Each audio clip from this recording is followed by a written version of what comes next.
Thanks very much for inviting us to lead worship with you.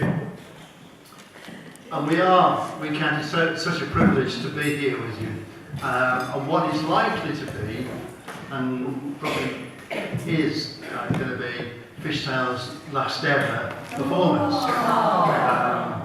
I've fallen out with them. No, I haven't. No. But I think you know me, Artie, you know Helen. Yeah. And you've probably met Keith before, we've done concerts here before, but Keith's our lead guitarist, the wizard on the strings. And it's going to be a great night. We're nervous, and I think sometimes when you are nervous, you achieve more. But we want you to leave your inhibitions outside and really enter into the spirit of worship with us. So during this time, I want you to do 5 things. Look around and consider the benefit of worshipping together. Listen carefully, because God will speak to you tonight.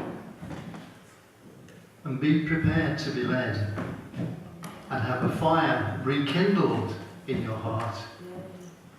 4, react to what you hear. And 5, make a decision on what you find. Let's show God that we love him so much that we don't question him in any way at all. So come, now is the time to worship. Now is the time to worship.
too much, not to talk too much.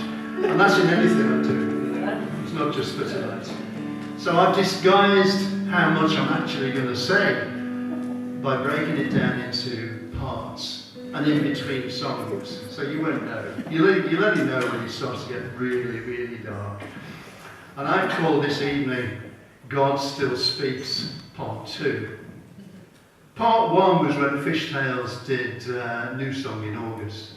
And so just to recap for those that weren't there, and you remember the story of the boys Samuel and Eli, where Samuel heard a voice calling his name in the night, and thinking it was Eli, he went in and asked him what he wanted. And it wasn't until the third time that Eli realised that it was God who was calling Samuel. So he told him to go back to his room and lie down until God called him again. The significance of what Eli was saying to Samuel is as relevant to us all today as it was to Samuel back then. Because Eli said to Samuel, go back to bed. Now that's not a cue for you to leave. But he said, go back and put yourself in a position to listen and to hear what God is saying to you. In March last year, I was asked by an old friend, Peter, to sing at his church in Peacehaven, just outside Brighton. And the gist of the story was I'd started out well in time. On the Friday morning, I decided to completely rely on SatNav to get me there. Call me lazy if you must. But with M6 closures, north and south, I was immediately diverted and eventually took a break at Stafford Services. A journey of just over an hour normally took me 4 hours. And the roads eventually cleared, but rather than focus on where I was supposed to be going, I started to sing along to a CD. And I'd recently joined the choir here to perform the Roger Jones musical Jailbreak. And I got the tenor part on CD with me. And SatNav was set, and I was going to get brownie points from Jill for fast tracking the tenor part in time for the next rehearsal. Happy days. On reflection, I think God was telling me that He'd got something in mind for me and to pay attention to where I was going. But with SatNav set, I sang and drove blindly on. What could possibly go wrong? We're going to sing all together again, Faithful.